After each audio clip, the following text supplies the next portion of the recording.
So as you can see, when price rises and the company rises the marginal cost, this happens in the monopolistic competition, whereas in the perfectly competitive market, when marginal cost rises, no one buys the product because of the perfect elasticity, otherwise to the almost inelastic elasticity.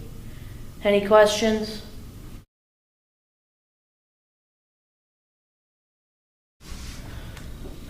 Again, another boring example of economics. To learn more about monopolistic competition versus a perfectly competitive market, we're going to have to go outside the classroom.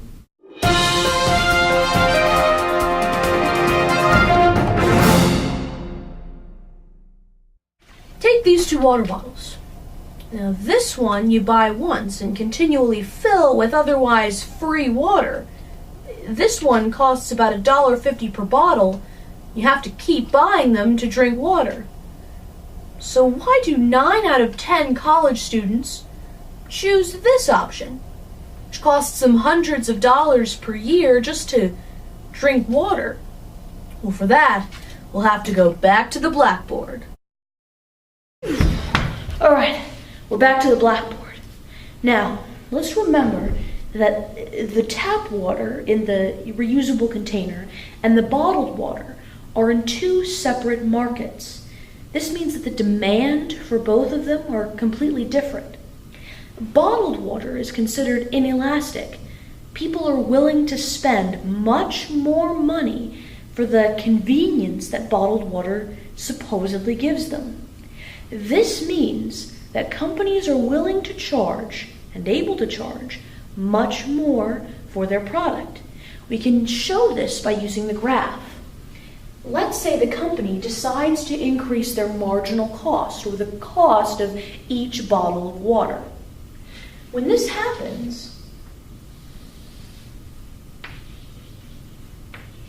the quantity of people who are willing to buy it does decrease, but by such a small margin, it's almost not even important to note. Whereas here, in the tap water, this is considered perfectly competitive, meaning that the water is a commodity. Now, if the public works firm was deciding that they were going to increase the price of water by the same token that the bottled water company decided to do this, they'd see much more drastic results. Where now the increase in cost of producing that same amount of water is not even on the line. People are willing to spend much less money for the tap water. Thus, no people are going to buy it. It's off the demand curve entirely. This means that a company will not raise the price of tap water since it's a commodity. They have to keep the price at where it is, or at least very close to this line, where a bottled water company can continue raising prices until it gets up to here.